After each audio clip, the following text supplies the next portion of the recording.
ಎಲ್ಲರಿಗೂ ನಮಸ್ಕಾರ.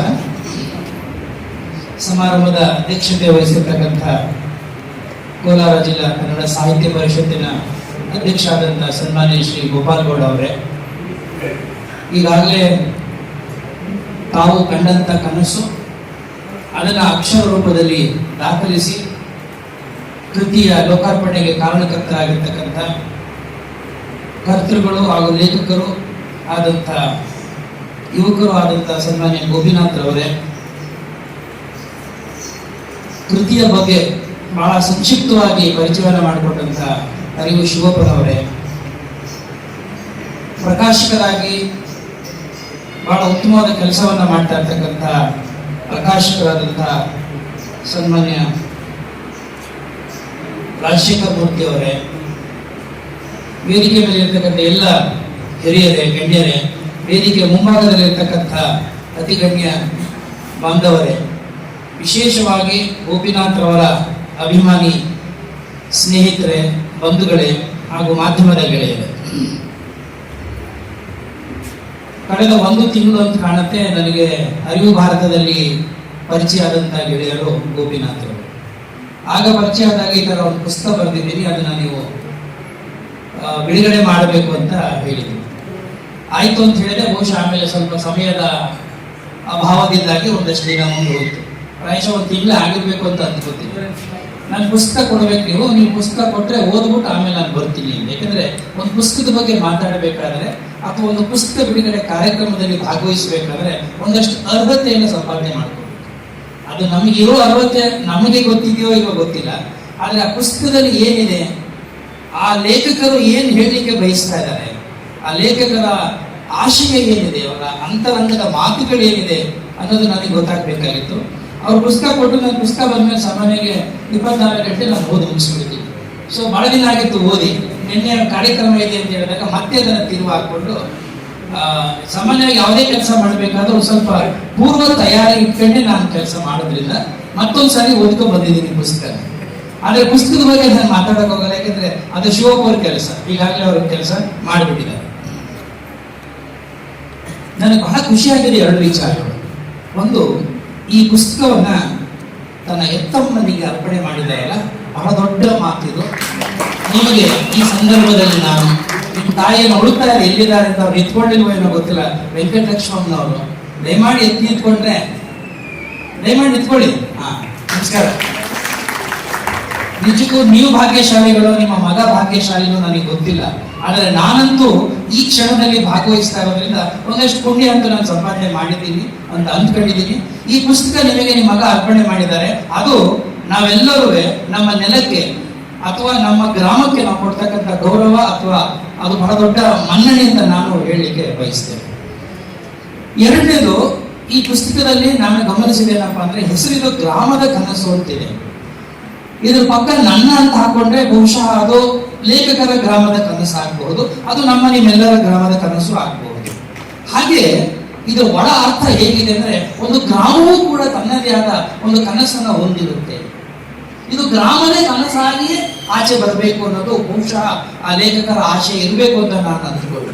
ಮೇಲ್ನೋಟಕ್ಕೆ ಅದು ನನ್ನ ಗ್ರಾಮದ ಕನಸಾಗಬಹುದು, ಆದರೆ ಒಳಾರ್ಥದಲ್ಲಿ ಒಂದು ಗ್ರಾಮವೂ ಕೂಡ ಅಂದ್ಕೊಳ್ಳುತ್ತೆ, ನನ್ನ ಗ್ರಾಮ ಅಥವಾ ನಾನು ಗ್ರಾಮವಾಗಿ ಹೀಗೆ ಬೆಳಿಬೇಕು, ನನ್ನನ್ನು ನೀವೆಲ್ಲರೂ ಹೀಗೆ ಬಳಸ್ಕೋಬೇಕು, ನಾನು ಹೀಗೆ ಕಾಣಿಸ್ಕೋಬೇಕು ಅನ್ನುವಂಥ ಆ ಒಳಾರ್ಥ ಇದರೊಳಗಡೆ ಇದೆ ಅಂತ ನನಗೆ ಅನಿಸ್ತದೆ.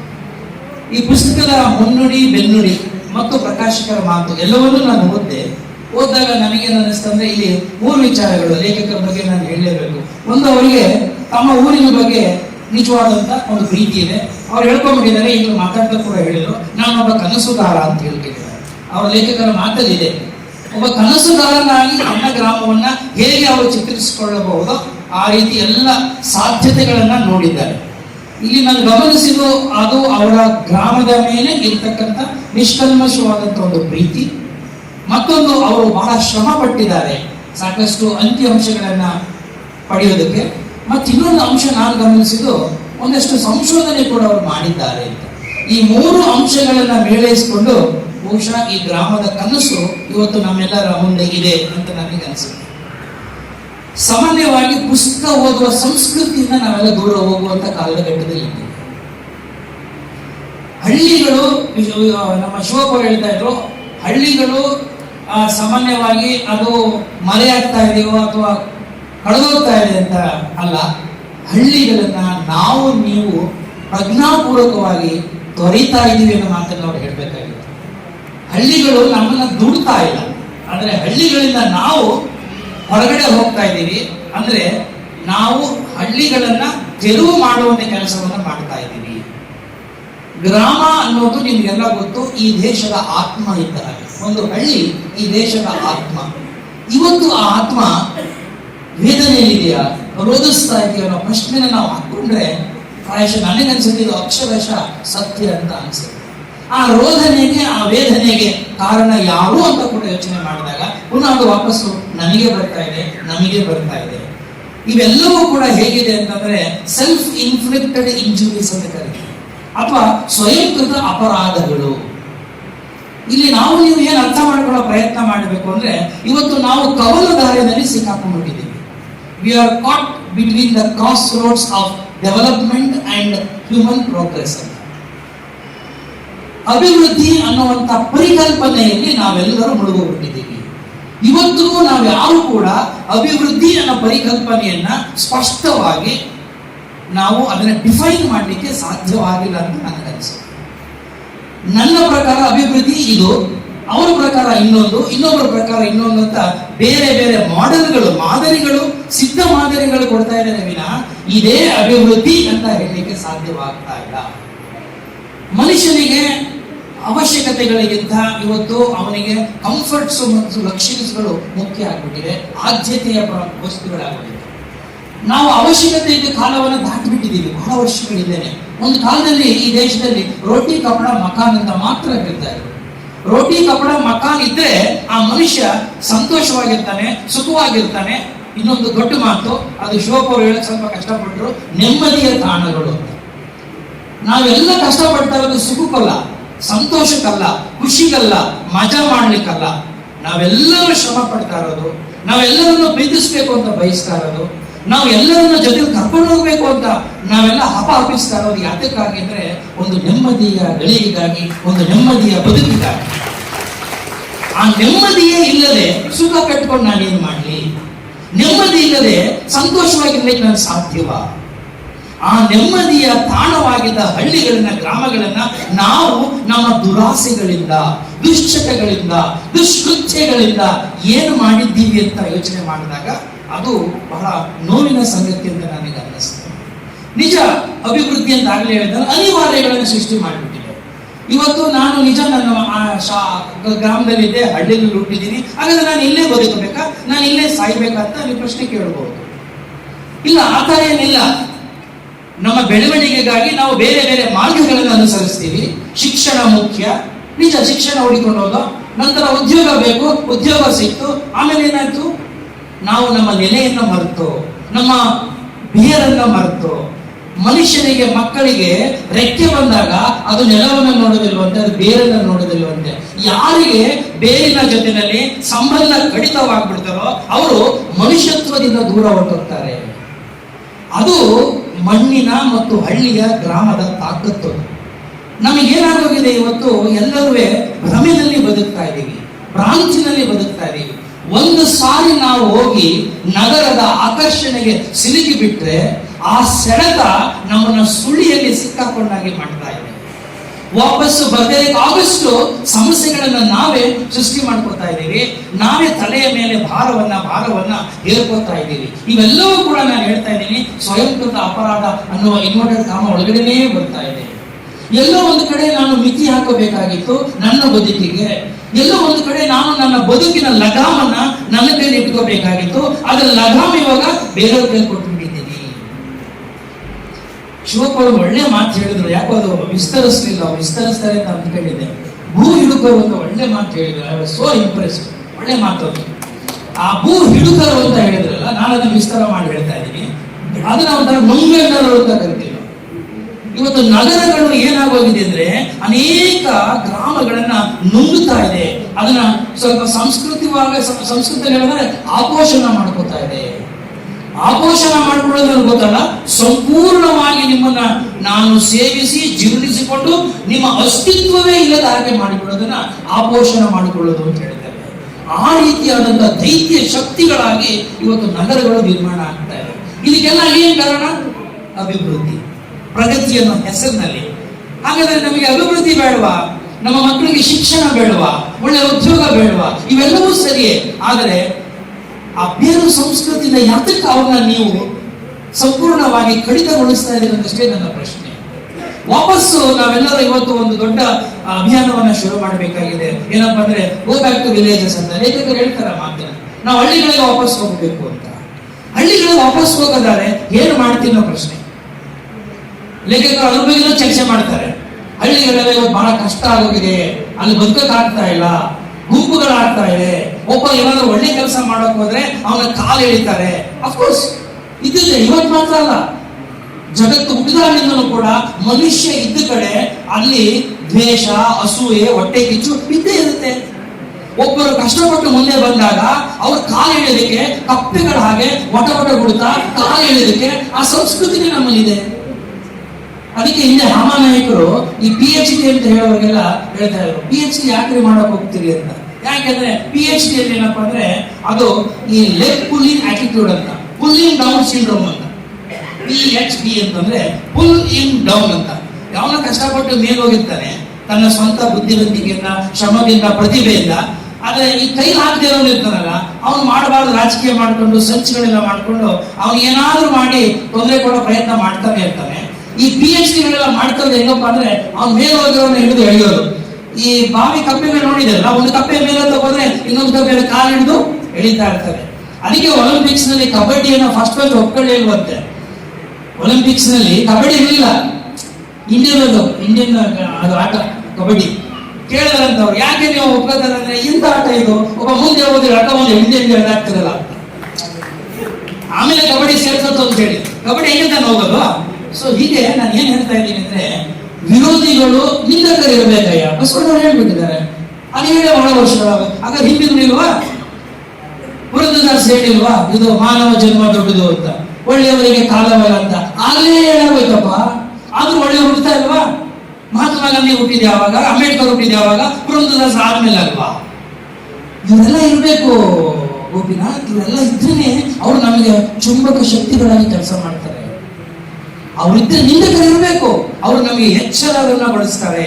ನಮ್ಮ ಕಾನ್ಶಿಯಸ್ ಇದೆಯಲ್ಲ, ನಮ್ಮ ಪ್ರಜ್ಞೆ ಇದೆಯಲ್ಲ, ನಮ್ಮ ಆತ್ಮದ ಒಂದು ಪರೀಕ್ಷಕರಾಗಿ ಕೆಲಸವನ್ನ ಮಾಡ್ತಕ್ಕಂಥವ್ರು ಯಾರಪ್ಪ ಅಂದ್ರೆ ನಮ್ಮ ವಿರೋಧಿಗಳು. ಅದಕ್ಕೆ ನಾನು ಯಾವತ್ತೂ ಅಷ್ಟೇ ವಿರೋಧಿಗಳನ್ನ ನಂಬ್ತೀನಿ, ಹೊಗಳಗೊಟ್ಟರು ನಂಬೋದಿಲ್ಲ ನಾನು. I always respect my critics rather than the flatterers, because English ನಲ್ಲಿ ಹೇಳ್ತಾರೆ flattery is the food of fools ಅಂತ. ಎಲ್ಲಿ ಹೊಗಳು ಬಟ್ಟಿದ್ದಾರೆ ಬಸವಣ್ಣ ಹೇಳಿಲ್ವಾ, ಹೊಗಳಿಯನ್ನ ಹೊನ್ನ ಶೂಲಕ್ಕೇರಿಸಿದರಯ್ಯ. ಅಲ್ಲಪ್ಪ, ಶೂಲ ಕಬ್ಬಿಣದಳೇನು, ಅದು ಚಿನ್ನದಳೇನು? ಶೂಲನೇ ಅಲ್ವಾ? ಅಂದ್ರೆ ಚಿನ್ನ ಸೂಚಿ ಅಂತ ಕಣ್ಣಿಗೆ ಚುಚ್ಕೊಂಡೆ ಚುಚ್ಚಲ್ವೇ ಅದು? ಹೊಗಳಿಯನ್ನ ಹೊನ್ನ ಶೂಲಕ್ಕೇರಿಸಿದರಯ್ಯ. ನಿಮ್ಮನ್ನ ಯಾರು ಬಂದು ನೀವು ತುಂಬಾ ಚೆನ್ನಾಗಿದ್ದೀರಿ, ಒಳ್ಳೆ ಬಟ್ಟೆ ಹಾಕಿದ್ದೀರಿ, ಇವತ್ತು ತುಂಬಾ ಚೆನ್ನಾಗಿ ಕಾಣ್ತಾ ಇದ್ದೀರಿ, ಒಳ್ಳೆ ಸೀರೆ ಹಾಕೊಂಡಿದ್ದೀರಿ, ನಿಮ್ ಡ್ರೆಸ್ ತುಂಬಾ ಚೆನ್ನಾಗಿದೆ, ನಿಮ್ಮಲ್ಲಿ ಬಿಟ್ರೆ ಯಾರೇನ ಅಂತ ಹೇಳ್ತಾರಲ್ಲ, ಮೊದಲು ನೀವು ಅವ್ರನ್ನ ಅನುಮಾನದಿಂದ ನೋಡೋ ಪ್ರಯತ್ನ ಮಾಡಿ. Don't get into the trap of this matters. ಇವರು ನಿಮ್ಮನ್ನ ದಾರಿ ತಪ್ಪಿಸ್ತಾರೆ. ಇವತ್ತು ಗ್ರಾಮ ಏನೇ ಆಗಿರ್ಬೋದು, it is a very very fundamental unit of what is known as human existence. ಈ ಗ್ರಾಮ ಸಂಸ್ಕೃತಿ ಇದೆಯಲ್ಲ, ಈ ಪುಸ್ತಕ ಓದುವಾಗ ಅನೇಕ ವಿಚಾರಗಳು ಅವರು ಟಚ್ ಮಾಡಿದ್ದಾರೆ. ಆದರೆ ಅವರ ದೃಷ್ಟಿಕೋನ ಹೇಗಿತ್ತು ಅಂದ್ರೆ, ಅವ್ರದ್ದು ಅಭಿವೃದ್ಧಿ ದೃಷ್ಟಿ ಕಡೆ ಹೆಚ್ಚು ಗಮನ ಹರಿಸ್ಕೊಂಡಿದ್ದಾರೆ. ಬಹುಶಃ ಅವರಿನ್ನೂ ಯಂಗ್ಸ್ಟರ್, ಹಾಗಾಗಿ ನಾನು ಅವ್ರನ್ನ ಈ ಒಂದು ಸಾಹಿತ್ಯ ಕ್ಷೇತ್ರಕ್ಕೆ ನಿಮ್ಮೆಲ್ಲರ ಸಮ್ಮುಖದಲ್ಲಿ ವೈಯಕ್ತಿಕವಾಗಿ ಮತ್ತು ನಾನು ಅರೆಕಾಲಿಕ ಸಾಹಿತ್ಯನಾಗೋ ಅಥವಾ ಬರಹಗಾರನಾಗೋ ಅವ್ರನ್ನ ಸಾಹಿತ್ಯ ಕ್ಷೇತ್ರಕ್ಕೆ ನಮ್ಮ ಗೋಪಾಲಗೌಡರ ಅಧ್ಯಕ್ಷತೆಯಲ್ಲಿ ಹೃತ್ಪೂರ್ವಕವಾದಂತಹ ಸ್ವಾಗತವನ್ನು ಅವರಿಗೆ ಮಾಡುತ್ತೇನೆ. ಯಾಕೆಂದ್ರೆ ಮೊದಲನೇ ಒಂದು ಪುಸ್ತಕ ಒಂದು ದೊಡ್ಡ ಪ್ರಯತ್ನವನ್ನ ಮಾಡಿದ್ದಾರೆ. ಯಾಕೆಂದ್ರೆ ಓದೋದೇ ಕಷ್ಟ ಆಗಿರೋ ಈ ಕಾಲದಲ್ಲಿ ಕೂತ್ಕೊಂಡು ಬರೆಯೋದು ಬಹಳ ಕಷ್ಟ ಪಡ್ರಿ, ಬಹಳ ಕಷ್ಟ ಪಡ್ರಿ. ಓದೋದೇ ಇವತ್ತು ಜನ ಹಿಡಿತಿಲ್ಲ, ಪುಸ್ತಕ ಹಿಡಿತಿಲ್ಲ. ಇದು ಬಂದ್ಬಿಟ್ಟು ಎಲ್ಲರೂ ತಲೆ ತಗ್ಸೋದು ಮಾಡಿಬಿಡ್ತು ಕಣ್ರಿ. ತಲೆ ಎತ್ಕೊಂಡಿದ್ದು ನಾವೆಲ್ಲರೂ ಇವತ್ತು ನೋಡಿ ಎಲ್ಲರೂ ತಲೆ ತಗ್ಸಿರ್ತಾರೆ. ಯಾಕೆ ತಲೆ ತಗ್ಗಿಸ್ಬೇಕ್ರಿ ನಾವು ಮಾಡಿದಿರೋ ತಪ್ಪಿಗೆಲ್ಲ?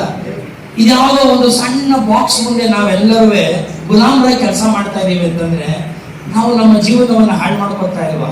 ನಾವೆಲ್ಲ ಒಂಥರ ಭಸ್ಮಾಸುರಲ್ವೇನ್ರಿ, ಆಧುನಿಕ ಕಾಲದ ಭಸ್ಮಾಸುರರು. ಅಂದ್ರೆ ಇಲ್ಲಿ ಅಭಿವೃದ್ಧಿಯ ದೃಷ್ಟಿ ಇಟ್ಕೊಂಡು ಅವ್ರು ಏನು ಹೇಳ್ತಾ ಇದ್ದಾರೆ, ಅದು ಇದು ವಯಸ್ಸಿನಲ್ಲಿ ಚಿಕ್ಕವರು. ಆಮೇಲೆ ಈಗ ನನಗೂ ಗೊತ್ತಾಗಿದ್ದು ಮದುವೆ ಆಗಿಲ್ಲ ಅಂತ ಬೇರೆ. ನಾನು ಅಂದ್ಕೊಂಡಿದ್ದೆ ಓದ್ಕೊಂಡಿದ್ದೆ ಮದುವೆಗೆ ಆಗಿರ್ಬೇಕು ಅಂತ. ಈಗ ಅವರು ಅವಿವಾಹಿತರು ಅಂತ ಬೇರೆ ಹೇಳಿದ್ದಾರೆ. ನೀವು ದೊಡ್ಡ ಕಷ್ಟ ಕೊಟ್ಟಿದ್ದಾರೆ ಅವರು, ವೆಂಕಟಲಕ್ಷ್ಮಣವರೇ. ಯಾಕೆಂದ್ರೆ ಓಪನ್ ಇನ್ವಿಟೇಷನ್ ಕೊಟ್ಬಿಟ್ರೆ ತುಂಬಾ ಜನ ಕರೆಸ್ತಾರೆ ಅದರ ಮದುವೆಗೆ. ಒಬ್ಬ ಹುಡುಗ ಒಬ್ಬ ಸಾಹಿತಿಯಾಗಿ ಕೂತು ಬರವಣಿಗೆ ಇದೆಯಲ್ಲ, ಈ ಅಕ್ಷರ ಅನ್ನೋದು ಅಷ್ಟು ಸುಲಭವಾಗಿ ಎಲ್ರಿಗೂ ಒಲಿಯುವುದಿಲ್ಲ.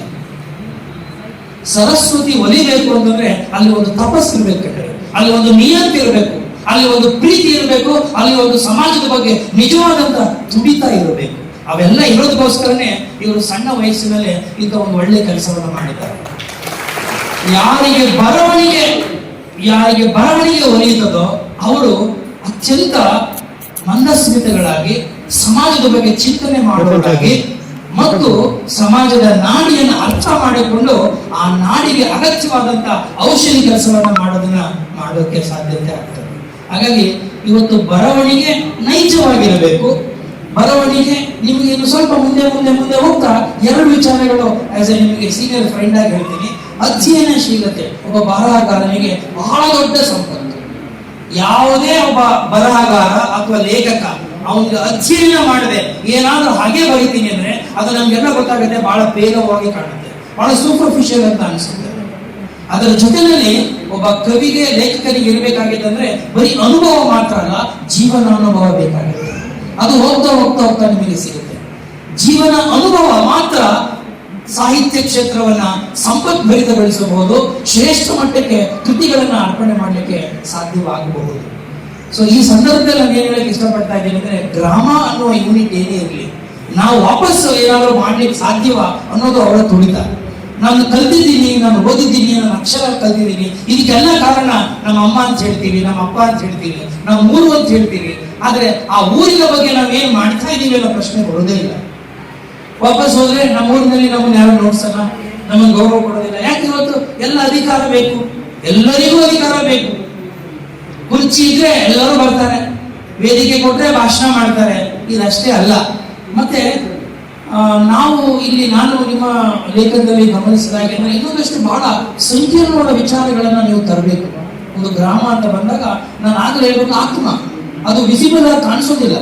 ಅನೇಕ ವಿಚಾರಗಳು ಗ್ರಾಮದಲ್ಲಿ ಅದು ಒಳಗಡೆನೆ ಅಂತರ್ಗಾಮಿಯಾಗಿ ಗುಪ್ತಗಾಮಿನಿಯಾಗಿ ಹೋಗ್ತಾ ಇರ್ತದೆ.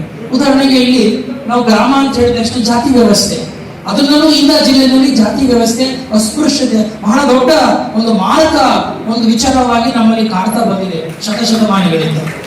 ಅದರ ವಿರುದ್ಧವಾಗಿಯೇ ಎರಡು ಭಾರತದಲ್ಲಿ ಕೆಲಸ ಮಾಡಿದಂತ ನಿಮಗೆ ಬಹುಶಃ ಅದರ ಒಂದು ಪರಿಕಲ್ಪನೆಯ ಜೊತೆಯಲ್ಲಿ ಅದರ ಮುಖಾಮುಖಿ ನಿಮಗೆ ಚೆನ್ನಾಗಾಗಿದೆ ಅಂತ ಅಂದ್ಕೋತೀವಿ. ಅದನ್ನು ಇಳಿಸಬೇಕು. ಒಂದು ಗ್ರಾಮ ನನಗೆ ಬಹಳ ಬೇಜಾರು ಯಾಕಾಗತ್ತೆ ಅಂದ್ರೆ, ಇವತ್ತಿನ ಕಾಲದ ಯುವಕರಿಗೆ ಗ್ರಾಮದ ಪರಿಚಯವೇ ಇರುವುದಿಲ್ಲ, ಗ್ರಾಮದ ಪರಿಚಯವೇ ಗೊತ್ತಿಲ್ಲ. ಅಲ್ಲಿ ಒಂದು ಗ್ರಾಮ ಅಂತಿದೆ, ಒಂದು ಹಳ್ಳಿ ಇದೆ, ಹಳ್ಳಿಯ ರಚನೆ ಹೀಗಾಗಿದೆ, ಅಲ್ಲಿಯ ಸಾಮಾಜಿಕ ಬದುಕು ಹೀಗಿದೆ, ಅಲ್ಲಿಯ ಆರ್ಥಿಕ ಚಟುವಟಿಕೆಗಳು ಹೀಗಿದೆ ಅನ್ನುವಂಥ ಪರಿಕಲ್ಪನೆಯೇ ಇಲ್ಲದೆ ಅಮೆರಿಕಾದಲ್ಲಿ, ಇಂಗ್ಲೆಂಡಲ್ಲಿ, ಸ್ವಿಟ್ಜರ್ಲೆಂಡ್ ಕೂತ್ಕೊಂಡು ನಮ್ಮ ದೇಶದ ಬಗ್ಗೆ ಮಾತಾಡ್ತಾರೆ. ಅದು ವಿಪರ್ಯಾಸ, ಅದು ನೋವಿನ ಸಂಗತಿ. ಅವ್ರ ಜೀವನದಲ್ಲಿ ಹಳ್ಳಿಗೆ ನೋಡಿರೋದಿಲ್ಲ, ಹಳ್ಳಿಗೆ ಹೋಗಿರೋದಿಲ್ಲ. ಸಿಟಿಲಿ ಹುಡ್ತಾರೆ, ಅವ್ರ ಅಪ್ಪ ಅಮ್ಮ ಚೆನ್ನಾಗಿ ಓದಿಸ್ಬಿಡ್ತಾರೆ, ಒಳ್ಳೆ ಕಾಲೇಜಿನಲ್ಲಿ ಅಭ್ಯಾಸ ಮಾಡ್ತಾರೆ, ಜಾಬ್ ಸಿಗ್ತದೆ, ಅವ್ರು ಹೊರಟೋಗ್ತಾರೆ. ಅವ್ರು ಯಾವತ್ತೂ ಅವ್ರು ಹಳ್ಳಿ ನೋಡಿದ್ದಾರೆ. ನಮ್ಮಲ್ಲಿ ಎಷ್ಟು ಜನ ನಿಜವಾಗ ನಮ್ಮ ಜಿಲ್ಲೆ ನೋಡಿದೀವಿ ಹೇಳ್ಬಿಡ್ರಪ್ಪ? ಪೂರ್ತಿ ಜಿಲ್ಲೆನೇ ನೋಡಿಲ್ಲ. ಪೂರ್ತಿ ಜಿಲ್ಲೆ ಅಂತಂದ್ರೆ ಎಲ್ಲಾ ತಾಲೂಕುಗಳು, ಪ್ರತಿ ತಾಲೂಕು ಕೋಲಾರದಲ್ಲಿ ಅತ್ಯಂತ ವಿಶಿಷ್ಟವಾದ ತಾಲೂಕು ನೆನಪಿಟ್ಕೊಳ್ಳಿ. ಒಂದೊಂದು ತಾಲೂಕಿಗೆ ತನ್ನದೇ ಆದಂತ ವೈಶಿಷ್ಟ್ಯತೆಗಳಿದೆ. ಅದು ಎಷ್ಟು ಜನಕ್ಕೆ ನಮಗೆ ಗೊತ್ತಿದೆ? ಅಂತವರು ಅಲ್ಲಿ ಕೂತ್ಕೊಂಡು ಎಲ್ಲೋ ಹೋಗ್ಬಿಟ್ಟು ಕೋಲಾರ ಹೀಗೆ, ಭಾರತ ಹೀಗೆ, ಕರ್ನಾಟಕ ಹೀಗೆ ಅಂತ ತಪ್ಪು ಮಾಹಿತಿಗಳನ್ನ ಬಿತ್ತರಿಸೋದಿದೆಯಲ್ಲ, ಇದು ನಿಲ್ಲಬೇಕು. ನೀವು ಬನ್ನಿ, ಮೊದಲು ಅರ್ಥ ಮಾಡ್ಕೊಳ್ಳಿ. Try to understand this country, because this country lives in the villages even today. This country does not live in only urban areas, it doesn't live only in the city areas. ತುಂಬಾ ಜನ ಅನ್ಕೊಂಡಿದ್ದಾರೆ ಭಾರತ ಅಂತಂದ್ರೆ ಇದು ನಗರಗಳ ಪ್ರದೇಶ, ನಗರಗಳ ದೇಶ ಅಂತ. ಇಲ್ಲ, ನನಗೆ ಇವತ್ತು ಭಾರತ ಅಂದಾಗ ಎರಡೆರಡು ಭಾರತ ಕಾಣುತ್ತೆ. ಒಂದು ಶ್ರೀಮಂತರ ಭಾರತ, ಒಂದು ಬಡವರ ಭಾರತ. ಒಂದು ಹಳ್ಳಿಗಳ ಭಾರತ, ಇನ್ನೊಂದು ನಗರಗಳ ಭಾರತ, ಒಂದು ಉಳ್ಳವರದು ಇನ್ನೊಂದು ಇಲ್ಲದವರು ಭಾರತ. ಅದು ಯಾಕೆ ಕಾಣ್ತಾ ಇದೆ? ಅದಕ್ಕೆ ಪ್ರಶ್ನೆಯನ್ನು ನಾವು ಇವತ್ತಿಗೂ ಕೂಡ ಗೊತ್ತಿದೆ, ಉತ್ತರ ಕಂಡುಕೊಳ್ಳಕ್ಕೆ ಆಗೇ ಇಲ್ಲ. ಯಾಕೆಂದ್ರೆ ಆ ಗ್ರಾಮ ಅನ್ನುವ ಆ ರಚನೆ ಇದೆಯಲ್ಲ, ಅದು ಅಷ್ಟೊಂದು ಸಂಕೀರ್ಣವಾಗಿದೆ. ಇದ್ರ ಜೊತೆನಲ್ಲಿ ನಮ್ಗೆ ಇನ್ನೂ ಬಹಳ ದೊಡ್ಡ ಸಮಸ್ಯೆಗಳಂತಂದ್ರೆ, ನಿಮ್ಗೆ ಗೊತ್ತಿದೆ, ಇವತ್ತಿಗೂ ಕೂಡ ಹಳ್ಳಿಗಳಿಗೆ ಹೋದ್ರೆ ಮೌಢ್ಯದ ಆಚರಣೆಗಳಿದೆ. ಧರ್ಮದ ಹೆಸರಿನಲ್ಲಿ, ದೇವರ ಹೆಸರಿನಲ್ಲಿ ಇವತ್ತಿಗೂ ಶೋಷಣೆ ಆಗ್ತಾ ಇದೆ. ಅದು ಹೆಚ್ಚು ಎಲ್ಲ ಆಗ್ತಾ ಇದೆ, ಹಳ್ಳಿಲೂ ಆಗ್ತಾ ಇದೆ. ದೊಡ್ಡ ವಿಪರ್ಯಾಸ ಅಂತಂದ್ರೆ ವಿದ್ಯಾವಂತರು ಜಾಸ್ತಿ ಆಗ್ತಾರೆ. ವಿದ್ಯೆ ಕಲಿತವರಲ್ಲಿ ನಾನು ಗಮನಿಸಿದಷ್ಟು ಮೌಢ್ಯತೆಯನ್ನ ಅವಿದ್ಯಾವಂತರಲ್ಲಿ, ಅನಕ್ಷರಸ್ಥರಲ್ಲಿ ನಾನು ಗಮನಿಸಲಿಲ್ಲ. ಅಷ್ಟು ಬೇಸರ ಆಗುತ್ತೆ. ಅದಕ್ಕೆ ನಾವು ತುಂಬಾ ಸಂದರ್ಭಗಳಲ್ಲಿ ಅರಿವು ಭಾರತದಲ್ಲಿ ಹೇಳ್ತಾ ಇರ್ತೀನಿ, ಮ್ಯಾಕ್ರೋ ಲೆವೆಲ್ ಚೇಂಜಸ್ ಬಗ್ಗೆ ನಾವೆಲ್ಲ ಮಾತಾಡ್ತಾ ಇದ್ದೀವಿ. All of us are only focusing on macro level. ಜನರಿಕ ಕೇಳ್ತಾ ಇದ್ದೀವಿ. ಹೌದು, ನಮ್ಮ ಅಪ್ಪ ಒಳ್ಳೆಯವರು, ನಮ್ಮ ಅಮ್ಮ ಒಳ್ಳೆಯವರು. ಎಷ್ಟು ಒಳ್ಳೆಯವರು ಗೊತ್ತಿಲ್ಲ, ಎಷ್ಟು ಕೆಟ್ಟವರು ಗೊತ್ತಿಲ್ಲ. ಯಾಕಂದ್ರೆ ನಾನು ಮೈಕ್ರೋ ಲೆವೆಲ್ ಹೋಗ್ಬಿಟ್ಟು ನಮ್ಮ ಅಪ್ಪನ ಅನಲೈಸೇ ಮಾಡಿಲ್ಲ, ನಾನು ನಮ್ಮ ಅಮ್ಮನ ಅನಲೈಸೇ ಮಾಡಿಲ್ಲ. I am suppose to analyse at the micro level. ಕೆಳಗಡೆ ಹಂತಕ್ಕೆ ಹೋದಾಗ ಮಾತ್ರ ನಿಮಗೆ ಸತ್ಯಗಳು ಸ್ಫುಟವಾಗಿ ಕಾಣಲಿಕ್ಕೆ ಸಾಧ್ಯವಾಗ್ತದೆ. ಕೆಳ ಹಂತಕ್ಕೆ ಹೋಗದೆ ಹೋದ್ರೆ ನಮ್ಮ ಎಲ್ಲ ವಿಮರ್ಶೆಗಳು, ನಮ್ಮ ಎಲ್ಲ ಪರ್ಸೆಪ್ಷನ್ಸ್ಗಳು, ಅಂಡರ್ಸ್ಟ್ಯಾಂಡಿಂಗ್ ಎಲ್ಲವೂ ಕೂಡ ಅದು ಒಂಥರ ಸತ್ವರಹಿತವಾದಂತಹ ಅಂಡರ್ಸ್ಟ್ಯಾಂಡಿಂಗ್ಸ್ ಆಗೋಗ್ಬಿಡ್ತದೆ. ಸೊ ಅದಕ್ಕೆ there has to be organic connect between the person and the society. ಸಮಾಜ ಜೊತೆಯಲ್ಲಿ ನಮಗೆ ಒಂದು ಆರ್ಗ್ಯಾನಿಕ್ ಆಗಿರ್ತಕ್ಕಂಥ ಆ ಬಾಂಧವ್ಯ, ಆ ನಿಕಟವಾದಂಥ ಸಂಬಂಧವನ್ನ ನಾವು ಬೆಳೆಸ್ಕೋಬೇಕಾಗತ್ತೆ. ಅದು ಬೆಳೆಸ್ಕೋಬೇಕು ಅಂದ್ರೆ ನಮಗೆ ಅದು ಗೊತ್ತಿರಬೇಕು. ಉದಾಹರಣೆಗೆ ಈಗ ನಮ್ಮ ಕೋಲಾರ ಜಿಲ್ಲೆಯಲ್ಲಿ ಗ್ರಾಮ ಅಂತ ನೀವು ಬರೀ ಗ್ರಾಮದಲ್ಲಿ ನಾವು ಮಾತಾಡ್ತೀವಲ್ಲ, ಎಷ್ಟೋ ಕಡೆ ದೊಡ್ಡ ದೊಡ್ಡ ಜಲಾಶಯಗಳಿಗೆ ಬಂದು ಗ್ರಾಮಗಳ ಹೊರಗಡೆ ಆಗಿಬಿಟ್ಟಿದೆ. ಅವ್ರ ಸ್ಥಿತಿ ಏನಾಗ್ಬೇಡ, ಅವ್ರಿಗೆ ಹೊಸ ಗ್ರಾಮವನ್ನು ಕಟ್ಕೊಟ್ಟಿದ್ದೀವಿ, ಅಲ್ಲಿ ಬದುಕು ಹೆಂಗ್ ಕಟ್ಕೊಂಡಿರ್ಬೋದು. ಗ್ರಾಮ ಅಂತಂದ್ರೆ ಇವತ್ತು ಎಲ್ಲವೂ ಕೂಡ ಮೈಗ್ರೇಷನ್, ಎಲ್ಲರೂ ಹೋಗ್ತಾರೆ. ಅವ್ರು ಹೇಳಿದ್ರು, ಶಿವಪ್ಪ ಅವ್ರ ಊರಿನಲ್ಲಿ 200 ಜನ ಹೊರಗಡೆ ಹೊರಟಿದ್ದಾರೆ. ಆ 200 ಜನ ವಾಪಸ್ ಬಂದ್ರೆ ಅವ್ರ ಹಳ್ಳಿ ಏನಾಗ್ಬೋದು, ಏನಾಗ್ಬೋದು, ಆಗಿಲ್ವಲ್ಲ. ಅವ್ರ ಹಳ್ಳಿಗೆ ನಾನು ಹೋದಾಗ ಪಾಪ ಅವ್ರು ಕೇಳ್ತಾ ಇದ್ರು, ಇವರು ಮತ್ತು ಗೋಪಾಲ್ ಅವರು, ಸರ್ ನಾವು ಎಲ್ಲಾ ಗ್ರಾಮಗಳಿಗೂ ನಮ್ಮ ಗ್ರಾಮ ಪಂಚಾಯತಿಯಿಂದ ಕುಡಿಯೋ ನೀರಿನ ವ್ಯವಸ್ಥೆ ಮಾಡಿಸ್ಕೊಟ್ಟು RO ವಾಟರ್ ನಮ್ಮ ಹಳ್ಳಿಗೆ ನಾವು ಮಾಡಿಸ್ಕೊಂಡಿಲ್ಲ. ಆ 200 ಜನ ಮನಸ್ಸು ಮಾಡಿದರೆ ಒಂದು RO water can not be a big challenge to those 200 people who have been educated at the cost of your own people. ಅದಕ್ಕೆ ವಿವೇಕಾನಂದ ಬಹಳ ಇಷ್ಟ ಆಗ್ತಾರೆ. ಅವ್ರು ಹೇಳ್ತಾರೆ, as long as millions live in hunger, as long as millions live in hunger and poverty, I hold every educated Indian a traitor ಅಂತ ಮಾತಾಡ್ತಾರೆ. ಎಲ್ಲಿವರೆಗೆ ಈ ದೇಶದಲ್ಲಿ ಲಕ್ಷಾಂತರ ಜನ ಬಡತನದಲ್ಲಿ ಮತ್ತು ಹಸಿವಿನಿಂದ ನರಳುತ್ತಾ ಇರ್ತಾರೋ, ಅಲ್ಲಿವರೆಗೆ ಈ ದೇಶದಲ್ಲಿ ಒಬ್ಬ ಕಲಿತ, ಓದಂತ, ಪದವೀಧರನನ್ನ ಅವನನ್ನ ದೇಶದ್ರೋಹಿ ಅಂತ ನಾನು ಕರೆಯಕ್ಕೆ ಹೇಳ್ತೀನಿ. ಯಾಕೆ ಅಂತಂದ್ರೆ, ಇವು ನಾನು ಓದಬೇಕಾದ್ರೆ ನಾನು ವಿದ್ಯಾವಂತನಾಗಿರೋದು ನನ್ನ ಶ್ರಮದಿಂದ ಇರಬಹುದು, ಆದ್ರೆ ಅದಕ್ಕೆ ಕಾರಣ ಈ ಸಮಾಜ. ಈ ಸಮಾಜದಲ್ಲಿ ಬಹುಸಂಖ್ಯಾತರನ್ನ ಹಸಿವಿನಲ್ಲಿಟ್ಟು, ಈ ಸಮಾಜದಲ್ಲಿ ಬಹುಸಂಖ್ಯಾತರನ್ನ ಬಡತನದಲ್ಲಿಟ್ಟು ನಾನು ವಿದ್ಯಾವಂತನಾಗಿಯೂ ಕೂಡ ಅವ್ರ ಬಗ್ಗೆ ನಾನು ಏನೂ ಮಾಡ್ತಾ ಇರಲ್ಲ. ನನ್ನನ್ನು ನೀವೇನಂತ ಕರಿಬೇಕು, ದ್ರೋಹಿ ಅಂತ ಕರಿಬೇಕಾನೆ. ಅದನ್ನೇ ವಿವೇಕಾನಂದ ಹೇಳಿದ್ರು. ನಾನು ಬಹಳ ವರ್ಷಗಳ ಹಿಂದೆ, ಆ ಜಿಲ್ಲೆ ಹೆಸರು ಬೇಡ, ಸ್ವಾಮೀಜಿ ಹೆಸರು ಬೇಡ, ಏನು ಬೇಡ, ಒಬ್ಬ ಸ್ವಾಮೀಜಿ ನನ್ನ ಹತ್ರ ಬಂದರು. ಆವಾಗ ನಾನು ಕಮಿಷನರ್ ಆಗಿದೆ ಮೈಸೂರಿದ್ದೆ. ಸ್ವಾಮೀಜಿ ಜ್ಞಾಪಕ ಬಂದು, ನಿಡುಮಾಮಿಡಿ ಸ್ವಾಮೀಜಿ ಓದಿದೆ ಅಂತ ಹೇಳಿದ್ರು. ನಿಡುಮಾಮಿಡಿ ಸ್ವಾಮೀಜಿ ನನ್ನ ಬಹಳ ಅತ್ಯಂತ ಆಪ್ತರು. ಹಾಗಾಗಿ ಅವರ ಸಮ್ಮುಖದಲ್ಲಿ, ಅವರ ಮಠದಲ್ಲಿ ನೀವು ಕಲ್ತಿದ್ದೀರಿ ಅಂದಮೇಲೆ ನಿಮ್ಮಲ್ಲಿ ಆ ಮೌಲ್ಯಗಳ ಮತ್ತು ಸಮಾಜಮುಖಿಯಾದ ಬೇರುಗಳು ಬಹಳ ಗಟ್ಟಿಯಾಗಿರುತ್ತೆ ಅಂತ ನಂಬಿಕೆ ನನಗಿದೆ. ಯಾಕೆಂದ್ರೆ ಅದು ಮಾನವ ಪೀಠ, ಮಾನವ ಧರ್ಮದ ಪೀಠ. ಸ್ವಾಮೀಜಿಯವರು ಬಂದು ಕೇಳಿದ್ರು, ನಾವು ದೊಡ್ಡ ಒಂದು ಧಾರ್ಮಿಕ ಸಮ್ಮೇಳನ ಮಾಡ್ತಾ ಇದ್ದೀವಿ, ಅದಕ್ಕೆ ಸರ್ಕಾರದವರು 10 ಕೋಟಿನ 20 ಕೋಟಿ ಖರ್ಚು ಮಾಡ್ತಾ ಇದ್ದಾರೆ, ಅದಕ್ಕೆ ಒಂದು ದೊಡ್ಡ ಕೆಲಸ ಮಾಡ್ತಾ ಇದೀವಿ, ನೀವು ನಮಗೆ ಸಹಕಾರ ಮಾಡಬೇಕು. ಆಯ್ತು, ಏನ್ ಸಹಕಾರ ಬೇಕು? ಇಲ್ಲ, ನೀವು ಬಂದಿರೋದನ್ನ ಸ್ವಲ್ಪ ಹೇಳಬೇಕು, ದುಡ್ಡನ್ನೆಲ್ಲ ಹೊಂದಿಸೋದಕ್ಕೆ ನಾವು ಒಂದಷ್ಟು ಎಕ್ಸ್ಟ್ರಾ ಕೆಲಸ ಮಾಡ್ತಾ ಇದ್ದೀವಿ. ಆಯ್ತು, ಮಾಡಿ, ಒಳ್ಳೇದು. ಅವರು ಬಹಳ ವಿದ್ಯಾವಂತರು, ಚೆನ್ನಾಗಿ ಓದ್ಕೊಂಡು ವಿಜ್ಞಾನ ಕಲಿತವರು. ಈಗ ಅವ್ರೇನು ಸ್ವಾಮೀಜಿ ಗಿರಿಜಿ ಆಗ್ಬಿಟ್ಟಿದ್ದಾರೆ. ಈಗ ಅವ್ರು ದೊಡ್ಡ, ಅವರ ನೇತೃತ್ವದಲ್ಲಿ ಒಂದು ದೊಡ್ಡ ಧಾರ್ಮಿಕ ಸಮ್ಮೇಳನ ಆಗ್ತಾರೆ. ಎಲ್ಲ ಮುಗಿಸ್ಕೊಂಡ್ರು, ಹೇಳಿದ್ರು. ಹೋಗುವಾಗ ನಾನು ಒಂದು ಪ್ರಶ್ನೆ ಕೇಳಿದೆ. ಒಂದೇ ಒಂದು ಪ್ರಶ್ನೆ ಇದೆ, ನೀವೇನೋ ಒಂದು ಕಾರ್ಯಕ್ರಮ ಮಾಡ್ತಾ ಇದ್ದಾರೆ, ಧಾರ್ಮಿಕ ಸಮ್ಮೇಳನ, ಆ ಜಿಲ್ಲೆಯಲ್ಲಿ ಎಷ್ಟು ಜನ ದಲಿತರಿದ್ದಾರೆ? ಜನಸಂಖ್ಯೆ ನಿಮ್ಗೆ ಗೊತ್ತಾ? ಗೊತ್ತಿಲ್ಲ. ಎಷ್ಟು ಊರಿನಲ್ಲಿ ದಲಿತರುಗಳು ಇವತ್ತಿಗೂ ಶಾಲೆಗೆ ಹೋಗ್ತಾ ಇಲ್ಲ, ಶಾಲೆ ಬಿಟ್ಬಿಟ್ಟಿದ್ದಾರೆ, ಆಮೇಲೆ ಇನ್ನೂ ಅವರಲ್ಲಿ ದೌರ್ಜನ್ಯ ಅವ್ರ ಮೇಲೆ ಆಗ್ತಾ ಇದೆ, ಗೊತ್ತಾ ನಿಮಗೆ? ಇಲ್ಲ, ಅದ್ರ ಬಗ್ಗೆ ನಾವು ಸ್ಟಡಿ ಮಾಡಿಲ್ಲ. ನೀವು ಯಾವ ಜಿಲ್ಲೆಯಲ್ಲಿ ಕೆಲಸ ಮಾಡ್ತಾ ಇದ್ರೋ ಮೊದಲು ದಯಮಾಡಿ ಅದನ್ನು ಸ್ಟಡಿ ಮಾಡಿ. ನೀವೇನು 10 ಕೋಟಿ ಖರ್ಚು ಮಾಡ್ತಿದ್ರೆ ಸ್ವಾಮೀಜಿಯವರೇ, ದಯವಿಟ್ಟು ಬೇಜಾರು ಮಾಡ್ಕೊಬೇಡಿ. ನಾನಾಗಿದ್ದಿದ್ರೆ ಆ 10 ಕೋಟಿನ ಒಂದು 100 ಹಳ್ಳಿಗಳನ್ನ ಅಭಿವೃದ್ಧಿ ಮಾಡಿಬಿಡ್ತಾರೆ. ಒಂದು 100 ಹಳ್ಳಿಗಳನ್ನ ಅಭಿವೃದ್ಧಿ ಮಾಡುವಷ್ಟು ಕೆಪಾಸಿಟಿ 10 ಕೋಟಿಗೆ ಇದ್ರೆ, ನೀವು 10 ಕೋಟಿನ 2 ದಿನ 3 ದಿನ ಧಾರ್ಮಿಕ ಸಮ್ಮೇಳನ ಮಾಡ್ತಾ ಇದ್ರಿ ಅಂತಂದಾಗ ಅವ್ರು ನನ್ನ ಇಷ್ಟಪಡ್ತಾರ? ಎಲ್ಲಿ ಇಷ್ಟಪಡ್ತಾರೆ? ಆಮೇಲೆ ಅವ್ರು ಮಾಡ್ಕೊಂಡ್ರು. ನಾನು ಯಾಕಿಂದ್ರೆ ಹೇಳ್ತಾ ಇದ್ದೀನಿ ಅಂತಂದ್ರೆ, ಎಲ್ಲಿ ನಾವು ಆದ್ಯತೆಗಳನ್ನ ನಾವು ಮಿಸ್ಪ್ಲೇಸ್ ಮಾಡ್ತಾ ಇದ್ದೀವಿ. ನಮ್ಮ ಮುಂದೆ ಯಾವುದಕ್ಕೆ ನಾವು ಹಸಿದವನಿಗೆ ಮುಂದೆ ನಾನು ಭಜನೆ ಮಾಡಕ್ಕಾಗತ್ತೇನ್ರಿ? ಹಸಿದ ಹೊಟ್ಟೆಯ ಮುಂದೆ ನಾನು ಕೂತ್ಕೊಂಡು ಭಾಷಣ ಮಾಡಕ್ಕಾಗತ್ತೇನ್ರಿ? ಹಸಿದವನಿಗೆ ಕೊಡಬೇಕಾಗಿದ್ದ ಅನ್ನ ಕಂಡ್ರಿ ನಾನು. ಅದು ನನ್ನ ಕರ್ತವ್ಯ, ಅದು ನನ್ನ ಮನುಷ್ಯತ್ವ. ಅದನ್ನು ಬಿಟ್ಟು ಹಸಿದವ್ರ ಮುಂದೆ ಭಾಜನೆ ಮಾಡಿಕೊಂಡು ಪ್ರಾರ್ಥನೆ ಮಾಡಿಕೊಂಡು ಹಸಿದವ್ರ ಮುಂದೆ ನಾನೇನೋ ಬೋಧನೆ ಮಾಡ್ಕೊಂಡು ಕೂತ್ಕೊಂಡ್ರೆ ನನ್ನ ಮನುಷ್ಯರು ಅಂತ ಹೇಳ್ತಾರ? ಈ ರೀತಿ ಆದ್ಯತೆಗಳ ಪಲ್ಲಟ ಆಗಿರೋದ್ರಿಂದ ಇವತ್ತು ಸಮಾಜದಲ್ಲಿ ನಾವು ಎಡವಟ್ಟುಗಳನ್ನ ಮಾಡ್ಕೊತಾ ಇದ್ದೀವಿ, ಗೊಂದಲದಲ್ಲಿ ಸಿಕ್ಕಾಕೊಂಡಿದ್ದೀವಿ, ಆ ಕವಲು ದಾರಿನಲ್ಲಿ ಸಿಕ್ಕಾಕೊಂಡಿದ್ದೀವಿ. ಆ ಗೊಂದಲದಿಂದ ಆಚೆ ಬರಬೇಕಾದ್ರೆ ಸ್ಪಷ್ಟತೆ ಇರಬೇಕು, ಆ ಕ್ಲಾರಿಟಿ ಇಟ್ಕೋಬೇಕು, ಸಮಾಜ ಮುಖ್ಯವಾಗಿ ಯೋಚನೆ ಮಾಡಬೇಕು. 100 ಜನ 100 ಮಾತಾಡ್ತಾರೆ. ಯಾಕಂದ್ರೆ ನಾನು ಇಡೀ ಬೆಟ್ಟಕ್ಕೆಲ್ಲ ಸೀರೆ ಉಡ್ಸೋದು ನನ್ನ ಕೆಲಸ ಅಲ್ಲ. And it is not possible for me also. ಇಡೀ ಬೆಟ್ಟಕ್ಕೆ ಬಟ್ಟೆ ಹೊಲ್ಸಕ ನಾನು ಬಂದಿರೋದು ಇಲ್ಲ. ನನಗೆ ಕೆಲಸ ಮಾಡಬೇಕು, ಆತ್ಮ ಒಪ್ಪುವ ಹಾಗೆ, ಸಮಾಜ ಮೆಚ್ಚುವ ಹಾಗಷ್ಟೇ. ಅವ್ರು ನನ್ನ ಒಪ್ತಾರೋ ಬಿಡ್ತಾರೋ, ನನ್ನ ಆತ್ಮ ಒಪ್ಪಿದೆಯಲ್ಲ, ಆ ಕೆಲಸ ಸಮಾಜಮುಖಿಯಾಗಿರ್ಬೇಕು, ಮತ್ತೊಬ್ಬರ ಕಣ್ಣನ್ನ ತೆರೆಸುವಂತದ್ದಾಗಿರ್ಬೇಕು. ನಮ್ಮ ಗ್ರಾಮಗಳು ಅಂತಹ ಕೇಂದ್ರಗಳಾಗಬೇಕು. ಮೊದಲು ಆಗಬೇಕಾಗಿದ್ದು ಮನುಷ್ಯತ್ವದ ಕೇಂದ್ರಗಳಾಗಬೇಕು. ಅಲ್ಲಿ ಪ್ರೀತಿ ಇರಬೇಕು, ಅಲ್ಲಿ ಸಂವೇದನೆ ಇರಬೇಕು, ಒಬ್ಬರಿಗೊಬ್ಬರು ಗೌರವದಲ್ಲಿ ನಡೆಸ್ಕೋಬೇಕು. ಅದು ಎಲ್ಲಿ ನಡೆಸ್ತಾ ಇದ್ದೀವಿ? ಊರು ಕೇಳಿ ಇವತ್ತಿಗೂ ಬೇರೆ ಇದೆಯಲ್ಲಪ್ಪ.